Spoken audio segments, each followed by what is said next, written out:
ఈరోజు మనం దేని వైపు చూస్తున్నాము, దేన్ని ఆధారం చేసుకుంటున్నాము, ఏది ఉంది నాకు పర్వాలేదు అనుకుంటున్నాము, ఏది కాపాడుతుందని అనుకుంటున్నాము, ఏది చాలు అనుకుంటున్నాము, ఇవన్నీ ఇచ్చిన వాళ్ళ వైపు చూడుకోకుండా అటువైపు చూస్తున్నామేమో మనం. కానీ ఈరోజు ఆయన మనతో మాట్లాడుతూ ఏం చెప్తున్నాడు, నా వైపు నేను చేయగలవని, నేనే అందరి హృదయాలు అనుకుని కఠినపరచుడు, పరో హృదయాన్ని కఠినపరిచిన వాడు ఆయన అంట, మెత్తని చేసిన వాడు కూడా ఆయన అంట. అసలు ఆ ఇజ్రాయెల్ నడిపించాడు ఒక్క మాట సరిపోద్ది, చాలా చక్కగా చెప్పి వదిలేస్తాడు అంతే. అదొక్కటి తెలుసుకోగలిగితే చాలా అన్నట్లుంటుంది. మనకు కూడా తెలియదు ఈ ఆత్మీయ జీవితంలో క్రీస్తుని నమ్ముకున్న తర్వాత క్రీస్తు మీద ఆధారపడుకోకుండా లోకాన్ని నమ్ముకొని పిల్లలు ఉన్నారు, ఆ ఉద్యోగం ఉంది, లేకపోతే డబ్బు ఉంది, లేకపోతే బలం ఉంది, లేకపోతే తెలివితేటలు ఉన్నాయి, చదువు ఉంది, వీటిని నమ్ముకుని వెళ్ళిపోయే వాళ్ళు చాలామంది కనపడతాను ఉన్నారండి. ఇంకో విచిత్రం ఏంటో తెలుసా, సంఘానికి శిరస్సు ఎవరంట, క్రీస్తు అంట. ఆ శిరస్సును పక్కన పెట్టి అనకూడదు, మాట్లాడలేం కానీ అలాంటి మాటలు సొంత జ్ఞానాన్ని చెప్పుకుంటూ వెళ్ళిపోయేటువంటి పరిస్థితులు చాలా కనపడతాయి.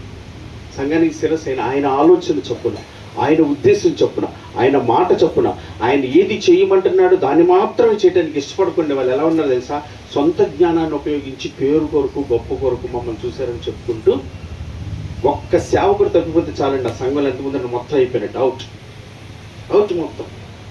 ఆ ఒక్క మాట తలుచుకుంటే ఎంత బాధేస్తుంది తెలుసు అసలుకి. ఒక్కడు చేసిన పనికి ఇంతమంది అన్యాయం అయిపోవాలా? ఒక్కడు చేసిన పనికి ఆ 10ల్లో ఉన్నారో, 100ల్లో ఉన్నారో, వేలల్లో ఉన్నారో, ఎంతమంది ఉన్నారో తెలియదు అనుకోండి. ఏంటి పరిస్థితి? ఇలా ఒక్క మాట తలుచుకున్నందుకే అక్కడ ప్రార్థించింది దగ్గర నుంచి ఎటు వెళ్ళిపోతున్నారు అంతే కదా. మీకేం తెలుసు, చదువు లేని వాళ్ళు ఉంటారు, చదువుకోలేని వాళ్ళు ఉంటారు, అర్థం కాని వాళ్ళు ఉంటారు, అజ్ఞానతలు ఉంటారు. వీళ్ళందరికీ ఆధారం ఎవరు? మనకి వాక్యమే. ఈ వాక్యం ఏం చెప్తుందో అది కనుక చెప్పకుండా వేరొక వైపు చెప్తే నీకు తెలియని వాళ్ళు ఏం చేస్తారు? అదే సత్యం అది. ఇప్పుడు 40 చేయాలంటే 40, 50 చేయమంటే 60 చేయమంటే చేయాలంటే చేస్తాం. ఎందుకని మనకి వాక్యము చదవము. కొంతమంది చదవటానికి రాదు పాపం, కొంతమందికి తెలియదు, అర్థం చేసుకోలేని ఉంటుంది. సేవకుని పెట్టింది ఎందుకు? నువ్వు చదివి ధర్మశాస్త్ర గ్రంథం జాగ్రత్తగా నువ్వు చదివి దీని నుండి తప్పిపోకుండా నీ ప్రజలకు నువ్వు బోధించాలి అన్నాడు. ఎంత పెద్ద రాజు వచ్చినా కూడా ఏం చెప్పాడు అప్పుడు? ఆ రాజు అంటే ఏం చేయాలంటే జాగ్రత్తగా దీన్ని చదవాలంట, తన ప్రజలకు జాగ్రత్తగా బోధించాల, రాజ్యం కూడా ఉండాలని చెప్పాలంటున్నారు. ఇవాళ వాక్యం తీయట్లేదు అసలు. నమ్మకం చూడు, నేను చెప్పింది నన్ను అడుగుతావా అనేటువంటి పరిస్థితులకు వెళ్ళిపోవటం వేయబడితాయి. చేసే ఆజ్ఞాతిక్రమమే.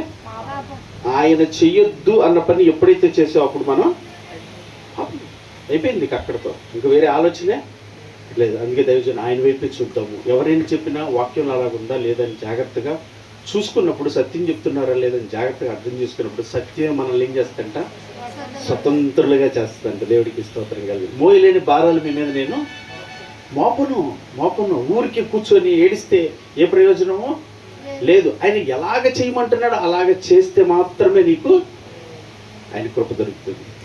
జాగ్రత్త జ్ఞాపకం చేసుకుందాం. ఈరోజు ఆయన మాట్లాడుతూ చెప్తున్నాడు, నా వైపు చూడండి, లోకం వైపు చూడొద్దు, మనుషుల వైపు చూడొద్దు, మీ బలాన్ని చూడొద్దు, నేను ఇచ్చిన వేటి వైపు చూడొద్దు. ఆయన ఎంత బాధపెడుతున్నామో అర్థం చేసుకుందాం. ఒకసారి ప్రార్థన చేద్దాం. చెప్పబడిన ప్రతి మాట నిమిత్తం నమ్మకంగా అతి ప్రార్థన చేస్తుంది. పెళ్లి కుటుంబం గారు ప్రార్థన చేస్తారు. ఏకీవించి ప్రార్థించేద్దాం 2 నిమిషాల పాటు. ఆయన మనతో మాట్లాడుతుండగా ఈరోజు దేన్ని బట్టి అతిశయిస్తున్నావు, ఆనందిస్తున్నావు, దేని వైపు చూస్తున్నావు, దేన్ని నమ్ముకుంటున్నావు? ఒకరోజు అది నిన్ను సిగ్గుపరుస్తుంది, ఒకరోజు నిన్ను విడిచిపెడుద్ది, నేను బాధ కలగజేసిద్ది. కానీ ఆయన నమ్ముకున్న వాడిని కదా, ఆయన ఆశ్రయించిన వాడిని కదా, ఆయన విడిచిపెట్టుకు సిగ్గుపరిచిన దేవుడైనా ఆయన వైపు మనం మనసు తిప్పుకున్నాము.